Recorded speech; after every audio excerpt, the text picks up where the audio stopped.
नमस्कार, मैं डॉक्टर पवन Rathi, practising psychiatrist Indore में।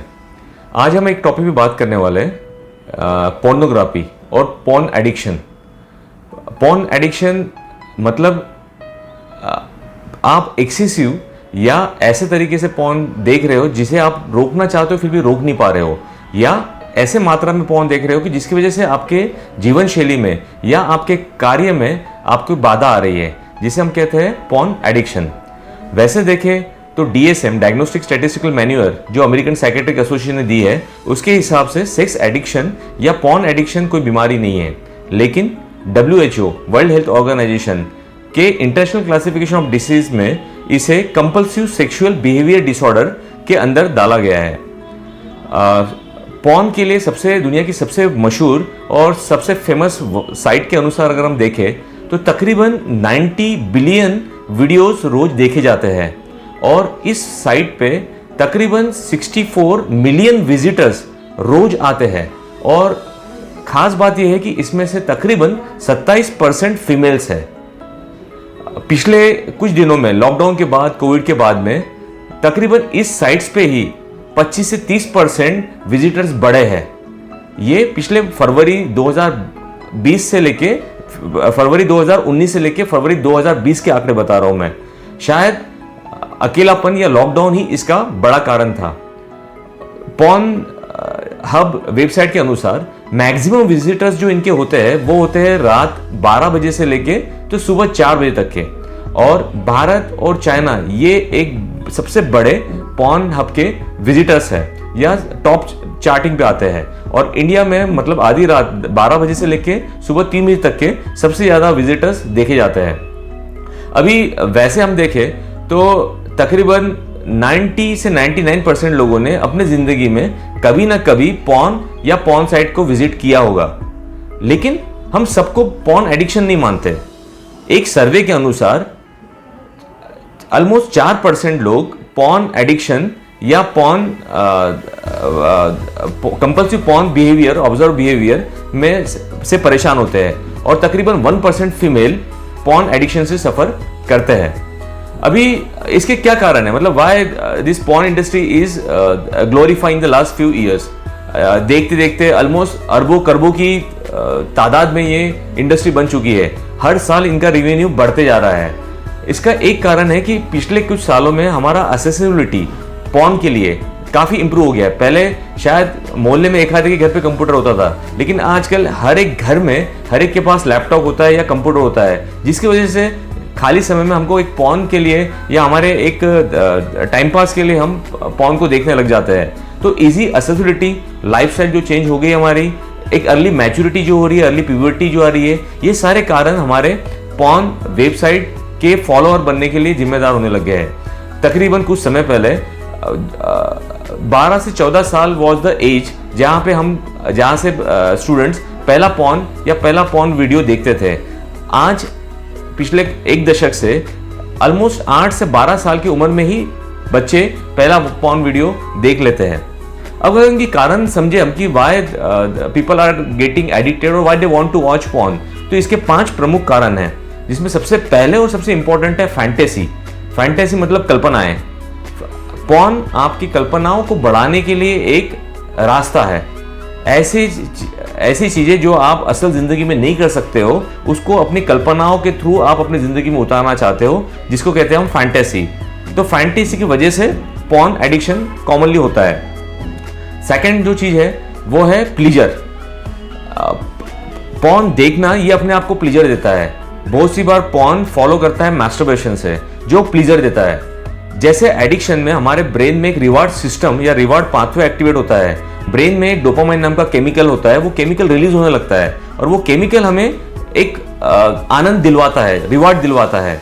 ये सेम केमिकल हमारे एडिक्शन में रिलीज होता है, ये सेम केमिकल हमारे लव में रिलीज होता है, ये सेम केमिकल हमारे लाइफ में रिलीज होता है जब हम किसी चीज को हासिल करना चाहते हैं और उसको हासिल करते हैं।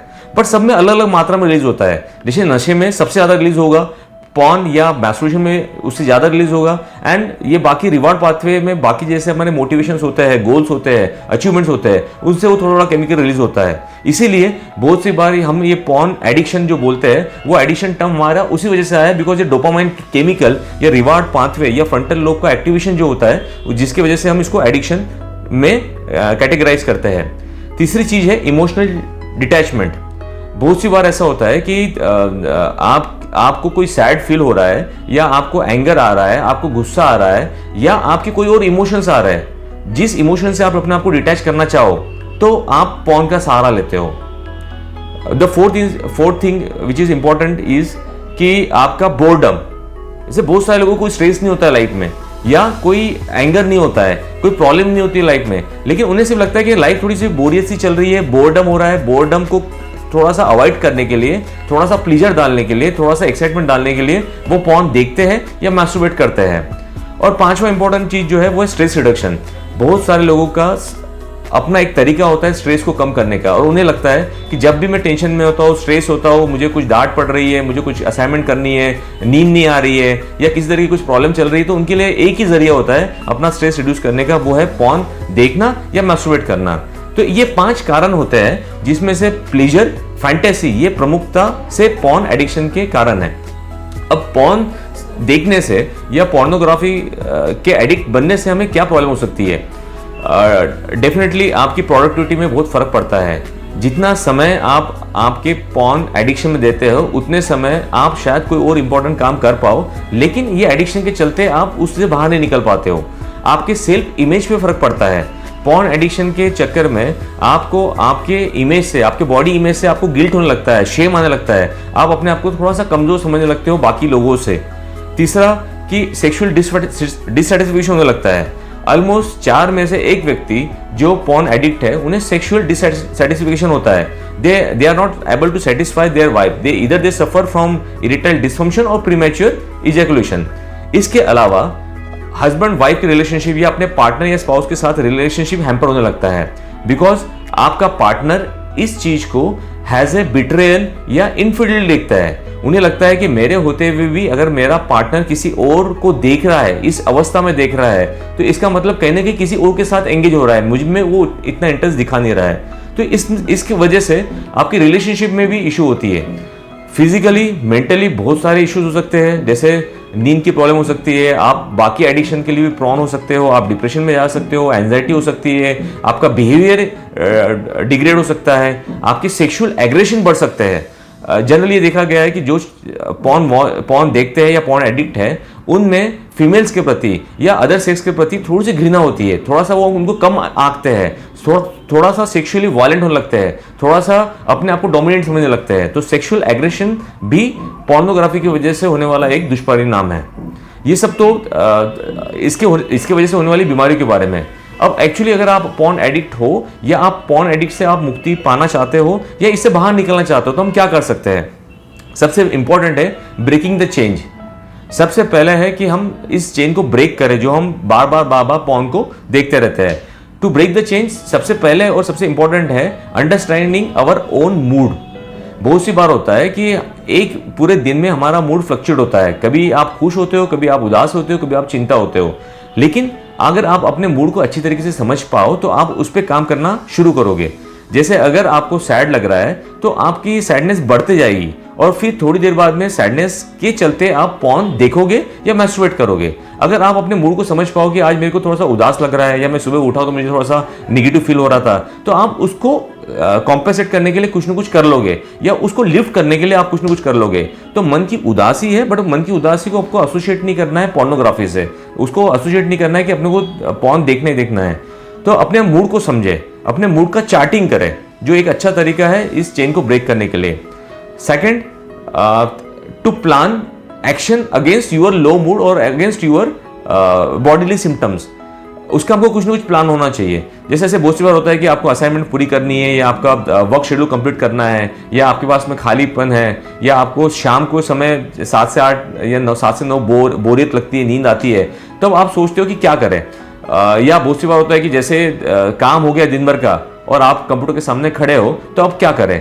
तो तो आपका प्लान होना चाहिए कि अगर मेरा शाम को 5 बज रही है तो 5 बजते वक्त मेरा एक अल्टरनेटिव प्लान क्या है, मैं अपना को बिजी कैसे कर सकता हूँ। तो मैं एक वॉक करने चले जाऊँ, थोड़ा सा एरोबिक एक्सरसाइज करना चालू कर दूँ, अपने दोस्त को फ़ोन कर लूँ, या पहले से ही अपने कुछ सोशल साइट्स पे जाना चालू कर दूं, जिससे मुझे ये पॉर्न की तरफ कुछ क्लू ना मिले, मैं उसके तरफ खींचा ना जाऊं।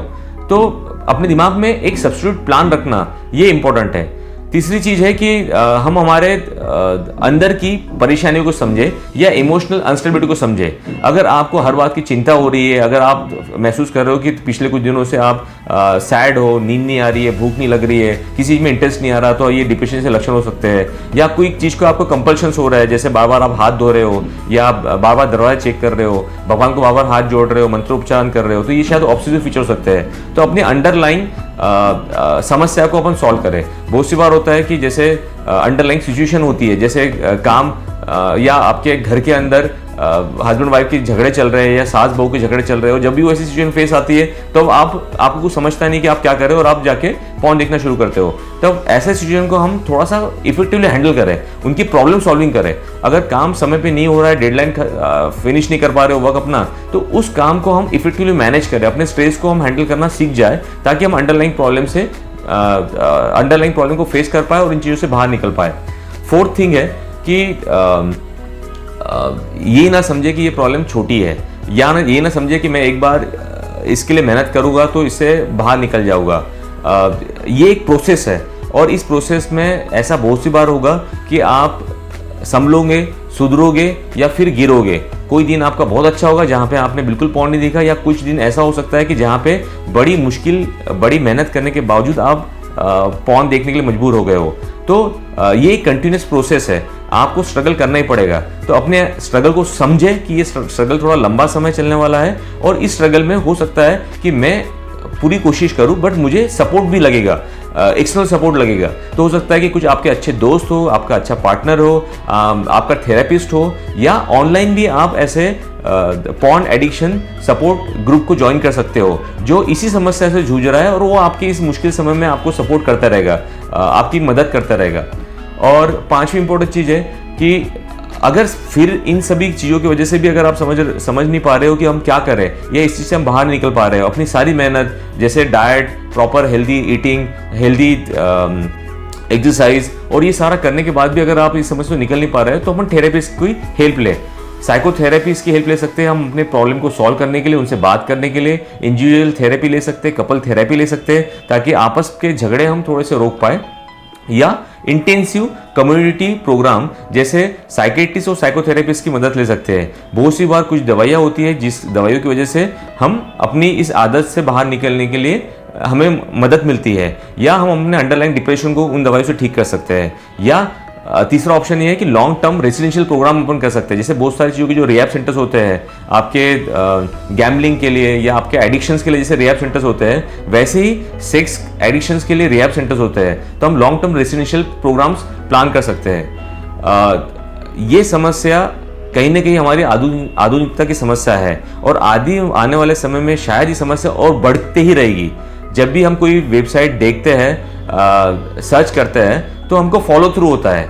ऐसे बहुत सारे ऐड, अनचाहे ऐड हमारे तरफ क्लिक करते रहते हैं, जो हमें कहीं ना कहीं मोटिवेट करते हैं उनके तरफ जाने के लिए।